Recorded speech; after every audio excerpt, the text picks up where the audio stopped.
Sura ya 24, Kristo anafanya nini sasa? Fundisho la patakatifu lilifungua siri ya uchungu ule uliowapata. Fundisho hilo liliwafungulia ukweli wote jinsi ulivyo, huonyesha jinsi mkono wa Mungu ulivyoongoza watu wa marejeo. Wale walikuwa wakitazamia kuja kwake Yesu mara ya pili kwa utukufu mwingi, walitiwa uchungu kwa kutorudi kwake, walipoteza matumaini yao kwa Yesu. Sasa katika patakatifu mno walimuona kwa upya kuhani wao mkuu, ambaye atakuja kama mfalme na mwokozi wao. Nuru ya fundisho la patakatifu iliangaza giza la wakati uliopita. Wakaona wazi wakati uliopita, wakati uliopo na wakati ujao. Ingawa hawakuelewa na ujumbe waliohubiri, walakini walikuwa sawa. Makosa hayakutokana na kuhesabu miaka ya unabii, lakini yalikuwa katika mambo yatakayotokea mwishoni mwa siku 2300. Lakini yote yaliyotabiriwa na unabii yalikuwa yametendeka. Kristo hakuja duniani, ila aliingia katika patakatifu mno huko mbinguni. Nikaona katika njozi za usiku, na tazama, mmoja aliye mfano wa mwanadamu akaja pamoja na mawingu ya mbingu, akamkaribia huyo mzee wa siku, wakamleta karibu naye. Danieli sura ya 7 mstari wa 13. Kuja huko kulitabiriwa na Malaki pia. Naye Bwana mnayemtafuta atalijia hekalu lake ghafla. Naam, yule mjumbe wa agano mnayemfurahia, angalieni, anakuja, asema Bwana wa majeshi. Malaki sura ya 3 mstari wa 1. Kuja kwa Bwana katika hekalu lake kulikuwa kwa ghafla, bila kutazamiwa kwa watu wake. Hawakumtazamia. Watu hawakuwa tayari kumlaki Bwana wao. Kulikuwa bado kazi na maandalio yalikuwa yakitakiwa. Kwa jinsi walivyomfuata kuhani wao mkuu kwa imani katika huduma yake, wajibu mpya ungefunguliwa kwao. Ujumbe mwingine ulipaswa utolewe kanisani. Nani atasimama? Nabii asema, lakini ni nani atakayestahimili siku ya kuja kwake? Au nani atakayesimama atakapoonekana yeye? Naye ataketi kama safishaye fedha na kuitakasa, naye atawatakasa wana wa Lawi, atawasafisha kama dhahabu na fedha, nao watamtolea Bwana dhabihu katika haki. Malaki sura ya 3 mstari wa 2 na wa 3. Watu watakaoishi ulimwenguni wakati maombezi ya Kristo yatakapokoma lazima wasimame wenyewe bila mwokozi mbele za Mungu. Nani atasimama? Nabii asema, lakini ni nani atakayestahimili siku ya kuja kwake? Au nani atakayesimama atakapoonekana yeye? Naye ataketi kama asafishaye fedha na kuitakasa, naye atawatakasa wana wa Lawi, atawasafisha kama dhahabu na fedha, wao atakaomtolea Bwana dhabihu katika haki. Malaki sura ya 3 mstari wa 2 na wa 3. Watu watakaoishi ulimwenguni wakati maombezi ya Kristo yatakapokoma lazima wasimame wenyewe bila mwombezi mbele za Mungu. Mavazi yao lazima yawe meupe bila waa, tabia zao zikiwa zimetakaswa kwa damu ya Kristo. Kwa njia ya neema ya Mungu na jitihada zao inawalazimu kuwa ushahidi katika vita na dhambi. Wakati hukumu ya upelelezi inapoendelea mbinguni katika dhambi za watu wanaotubu zinapoondolewa kutoka katika patakatifu, lazima kazi ya kutengana na dhambi ifanyike kwa watu wa Mungu hapa duniani. Kazi hii inaelezwa katika Ufunuo 14. Kazi hii itakapomalizika, wafuasi wa Kristo watakuwa wamekuwa tayari kumlaki Bwana. Ndipo kanisa ambapo Bwana wetu atakapolipokea litakuwa tukufu, lisilo na hila wala kinyanzi wala lolote kama hilo. Waefeso sura ya 5 mstari wa 27. Haya, bwana harusi yuaja. Kule kuja kwa Kristo katika patakatifu mno kama kuhani mkuu ili kutakasa patakatifu, sura ya 8 mstari wa 14. Na kule kuja kwa Kristo, yani mwana wa Adamu, kwa mzee wa siku, Danieli sura ya 7 mstari wa 13. Na kule kuja kwa Bwana katika hekalu lake, Malaki sura ya 3 mstari wa 11. Yote ni tukio moja tu. Hili pia ufananishwa na kuja kwa bwana harusi kama inavyoelezwa katika mfano wa wanawali wa Mathayo 25. Katika mfano huo, bwana harusi alipokuja, wale waliokuwa tayari waliingia harusini pamoja naye. Kuja huko kwa bwana harusi hutokea kabla ya harusi. Harusi ni mfano wa kukaribishwa na Kristo katika ufalme wake. Mji mtakatifu Yerusalemu pia, ambao ndiyo makao makuu ya ufalme wake, huitwa bibi harusi, mke na mwanakondoo. Malaika alimwambia Yohana, njoo huku, nitakuonyesha ule mji mkuu. Yerusalemu ukishuka kutoka katika mbinguni kwa Mungu. Ufunuo sura 21 mstari wa 9 na wa 10. Katika mfano huo, bwana harusi alipokuja, wale waliokuwa tayari waliingia harusini pamoja naye. Kuja huku kwa bwana harusi hutokea kabla ya harusi. Harusi ni mfano wa kukaribishwa na Kristo katika ufalme wake, mji mtakatifu Yerusalemu mpya, ambao ndio makao makuu ya ufalme wake, huitwa bibi harusi, mke na mwanakondoo. Malaika alimwambia Yohana, njoo huku, nitakuonyesha ule mji mkuu Yerusalemu ukishuka kutoka mbinguni kwa Mungu. Ufunuo sura 21 mstari wa 9 mpaka wa 10. Bibi harusi anafananishwa na mji mtakatifu, na wanawali waliokwenda kumlaki bwana harusi ni mfano wa kanisa. Katika Ufunuo, watu wa Mungu wamesema kuwa ndio wageni katika karamu ya harusi. Kama ni wageni, hawawezi kuwa bibi harusi. Kristo atapokea kutoka kwa mzee wa siku huko mbinguni mamlaka na utukufu na ufalme. Yerusalemu mpya, ambao ni makao makuu ya ufalme wake, umepambwa kama bibi harusi anavyopambwa kwa mumewe. Baada ya kuupokea ufalme, atakuja kama mfalme wa wafalme na bwana wa mabwana, ili kuwaokoa watu wake ambao watashiriki karamu hiyo ya harusi ya mwanakondoo. Danieli sura ya 7 mstari wa 14, Ufunuo sura 21 mstari wa 2. Kumngojea bwana wao. Lile tangazo kwamba bwana harusi yuaja liliongoza watu maelfu kukutazamia kuja kwa Bwana mara moja. Wakati ulipofika, bwana harusi halikuja, lakini sio duniani, bali alifika kwa mzee wa siku huko mbinguni katika karamu ya harusi, katika karibisho la ufalme wake. Wale waliokuwa tayari waliingia pamoja naye harusini. Hawakuweza kufika katika mwili, maana wao wako duniani.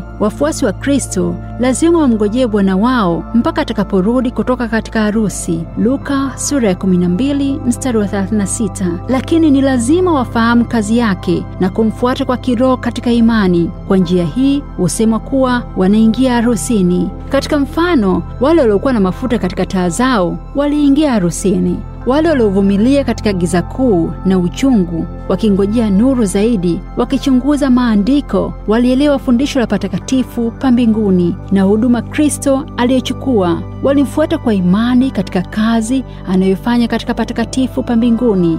Na wote watakapoupokea ukweli wa namna hiyo, wakimfuata Kristo kiroho katika imani jinsi anavyofanya, na wote watakapopokea ukweli na namna hiyo, wakimfuata Kristo kiroho katika imani jinsi anavyofanya kazi yake ya uombezi, kuingia harusini. Katika mfano, wale waliokuwa na mafuta katika taa zao waliingia harusini. Wale waliovumilia katika giza kuu na uchungu, wakingojea nuru zaidi, huku wakichunguza maandiko, walielewa fundisho la patakatifu pa mbinguni na huduma Kristo aliyoichukua. Walimfuata kwa imani katika kazi anayoifanya katika patakatifu pa mbinguni. Na wote watakapopokea ukweli wa namna hiyo, wakimfuata Kristo kiroho katika imani jinsi anavyofanya kazi yake ya uombezi, huingia harusini. Kufunga kazi katika patakatifu. Katika mfano wa Mathayo 22, hukumu utangulia harusini. Kabla ya karamu ya harusi kuendeshwa, mfalme aliingia kuona kama wageni wake wote wako sawa, wakiwa na mavazi ya harusi, yani tabia safi ya kweli iliyooshwa kwa damu ya mwana-kondoo. Ufunuo sura ya 7 mstari wa 14. Wote watakaoonekana kuwa wanayo mavazi ya harusi watakubaliwa ili washiriki katika ufalme wa Mungu na kuketi katika kiti cha enzi. Kazi hii ya kuchunguza tabia za watu ndio hukumu ya upelelezi, ambayo ndio kazi ya mwisho katika patakatifu pa mbinguni. Mambo yote ya watu waliojiita kuwa Wakristo tangu vizazi vyote yatakapokuwa yamekwisha kuchunguzwa na kuamuliwa, ndipo wakati wa rehema na mlango wa rehema utafungwa. Ndipo kwa kifupi ni kwamba na wale waliokuwa tayari wakaingia pamoja naye harusini, mlango ukafungwa. Hapo tunapelekwa moja kwa moja mpaka mwisho wa kazi ya kushughulikia wokovu wa wanadamu. Huo ndio mpango mkuu wa wokovu katika patakatifu pa duniani. Siku ya upatanisho, wakati kuhani mkuu alipoingia katika patakatifu mno, huduma katika chumba cha kwanza cha patakatifu zilikoma. Halikadhalika, Kristo naye aliingia katika patakatifu mno huko mbinguni ili kukamilisha kazi ya ukombozi.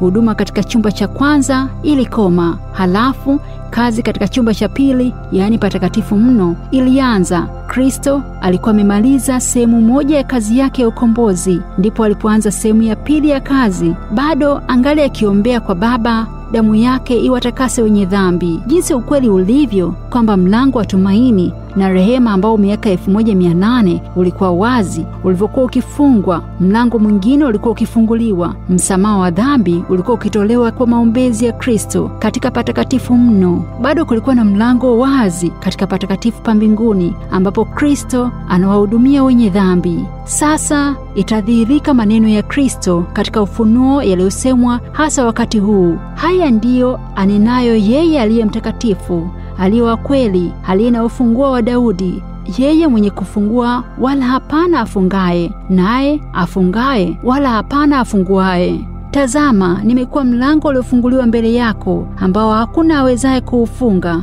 Ufunuo sura ya 3 mstari wa 7 na wa 8. Wale wanaofuatana na Kristo katika kazi yake ya uombezi watafaidika na kupata ukombozi, ambapo wale wasiojali nuru wanayofunuliwa hawatapata lolote. Wayahudi waliokataa kumwamini Kristo kuwa mwokozi wao hawakuweza kupata msamaha wake. Wakati Yesu alipopaa mbinguni na kuwamwagia wafuasi wake karama yake, Wayahudi waliachwa wakitangatanga gizani, huku wakiendelea kutoa dhabihu za wanyama na sadaka ambazo ni za kazi bure tu. Mlango ambao watu waliingia kwa Mungu kwa njia ya dhabihu za wanyama ulikuwa umefungwa. Wayahudi walikataa kumtafuta yeye ambaye ndiye mlango, naye angepatikana katika patakatifu pa mbinguni. Wayahudi hao wasioamini waliweka kielelezo cha kutojali na kutoamini kati ya Wakristo wengi ambao hujipumbaza wenyewe wasishughulike kujua kazi ya kuhani wetu mkuu. Katika mfano wa huduma ya kuhani hapa duniani, kuhani mkuu alipoingia katika patakatifu mno,